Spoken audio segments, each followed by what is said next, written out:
Hey guys, long time no book video, but I'm back. I don't know if you guys can hear that outside, but today I'm doing a fall TBR, which I haven't done a TBR video in so long. I was in a reading slump starting May, and right now it's the end of September. May, June, July, August, September. 5 months of a reading slump. I had such a hard time picking up books. I was just kind of like burnt out from it. I was over it. Like, I would try to pick up a book and I could not focus. I honestly automatically went to my phone. Nothing sounded interesting also. Like, I would look at plots and I would be like, do I care? And so I think this was a nice break because now that I'm back, I'm like, why did I ever stop reading? I love this experience. Now that I'm actually out of my reading slump, I've tried so hard within like these past 5 months to like get out of my reading slump, but I really just had to let it run its course. There's no such thing for me as rushing out of something or rushing into something. Like, I really just have to let the whole thing go, and then when I'm ready, it will be ready. But I'm back with a fall TBR of all the books that I'm excited. I can't wait to hop into now that the fall season is here, but also a lot of these, actually some of these, are mostly books when I was in my reading slump that I felt like kind of intrigued in, but I couldn't pick up because I was just not in a reading mood. They've also made a reappearance here. So first, I think I want to talk about the book that I'm currently reading and the book that single-handedly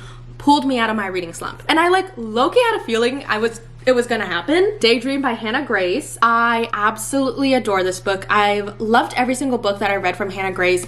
Icebreaker was a 5 stars. It's genuinely one of my top 5 books. And I feel like for me, books is such like an experience thing. Like, if I vibed with it, then 5 stars, like 10 stars, honestly. Like, I'm not rating the like literary or like critiquing the metaphors that these books have and like the impact. Like, if I had a good time, it's a 5 stars. And so that's how Hannah Grace has always made me feel. Like, I'm laughing, I'm having such a good time, I believe in love, I vibe with it. So I've genuinely always loved her writing, but I feel like she's always added an aspect that I felt very relatable to. And I think overall it's just like a great series, and I love hockey.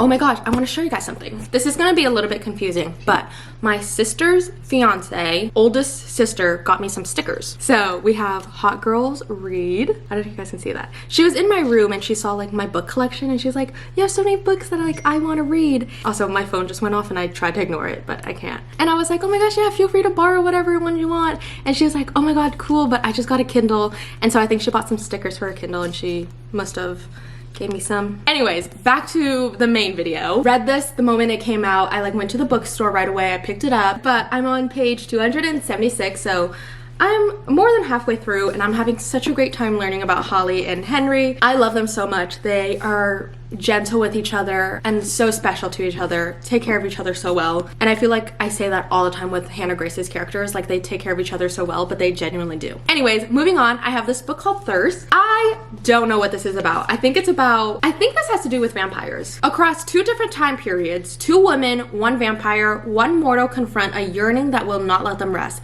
A breakout genre blurring novel from an exciting, I don't think I read that right. A breakout genre blurring novel from an exciting new voice of Latin America's feminist gothic. Vampires and mortals and different time periods. And it sounds intriguing. I think the cover is like actually really, really cool. The reason I'm reading this is because this is my October's book club pick. I tried to join this book club. It's a book club with a bunch of my other friends, and I've really just been taking like a seat back and waiting for a book that I find interesting to read, basically. Really just waiting for a romance book. I had this book in my collection. I was like, it sounds interesting. I just like never got a chance to pick it up. And so now that they picked it for October, seems like a great opportunity. So I'm excited for that.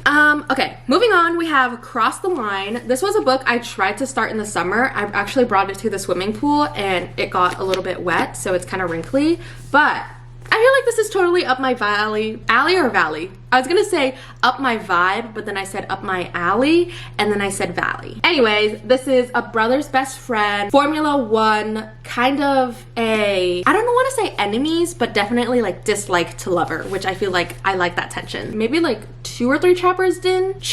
chapters in, I feel like the reading slump just took the best out of me. But I'm excited to hop back into this. I feel like this has everything I would want in like a fun, fluffy romance. So I need to give it a go, basically. Next up, I bought 2 books recently, and I think you're either gonna see that video before this one, but I went to the bookstore, kind of no budget, and picked up whatever I wanted.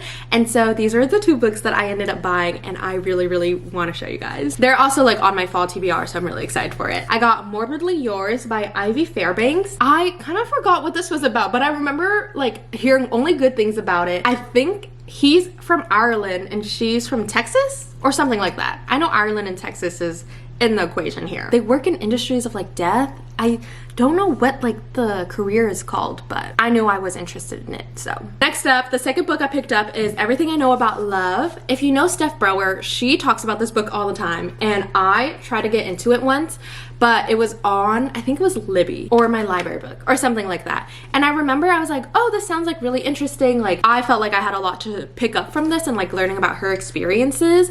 And so I wanted to highlight this book, but of course it was a library book, so I couldn't. And then I think the due date came, and then I had to return it, and then my reading slump came, and I never checked it out again. So when I saw this book was on sale, I picked it up right away. It was $12. This is gonna be a great book for me to read on my trip next month because it's my birthday next month. But I feel like turning 25, getting that frontal lobe developed, this is gonna be extra special because I feel like things are gonna last a little bit longer in there, you know what I mean? Next up, I have a fun book. It's called I Tell You I Love You, But Then I Have to...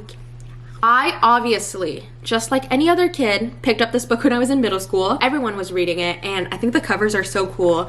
It's about a bunch of these girls who go to an academy, but it's basically an academy that trains spies. And so they're basically in spy school. And I don't know if this is the first book or something, but I know all of these got a recover, and I like them. These hit just a little bit different, you know what I mean? Like, this is so nostalgic to me, and I saw it at my library, and they were selling it for 50 cents, so I picked it up, and I feel like it's gonna be a really fun fall read. I mean, it's gonna go by so quick. I think there's like 200 pages. I'm just excited to read a book that I didn't get to read when I was younger, and now that like I'm in my reading era, I think this is gonna be fun. And also it sounds intriguing. It's, you know, spy academy for girls, and she's trying to trick this guy and just navigate like her first relationship. I think it's gonna be good. I have a few more books. I don't know how I wanna go about this.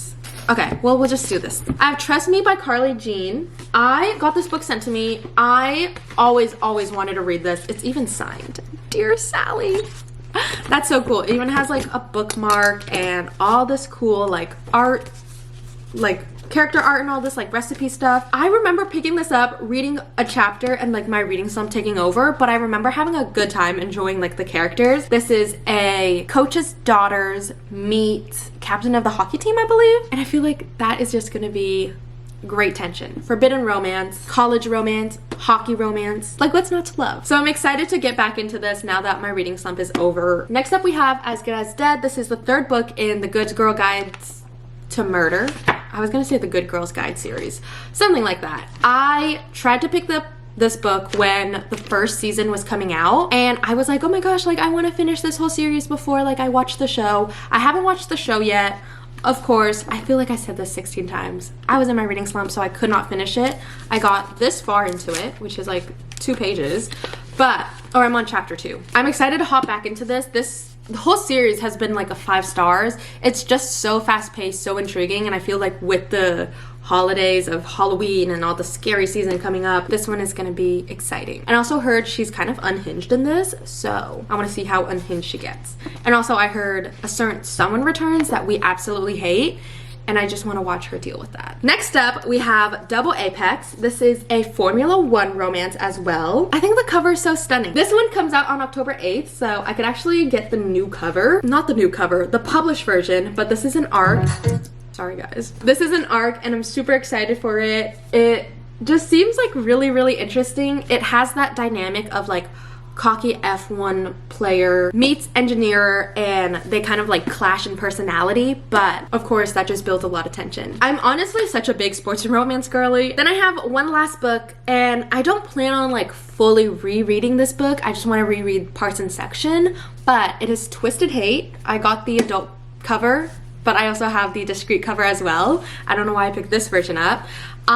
Like a few summers ago, I started like tabbing and highlighting this because this is like my favorite book of all time. I think it's so great and spectacular, but I've stopped for a little bit and then I just like never picked it back up. So I have so much to like tab and highlight through. I was like detailed in my highlighting. I feel like this is something like I'm not into anymore. Like I get into my phases. Like I love underlining and highlighting, but then sometimes I hop out of it. So it really depends. But I still love this book and like I want to reread like my favorite scenes and chapters.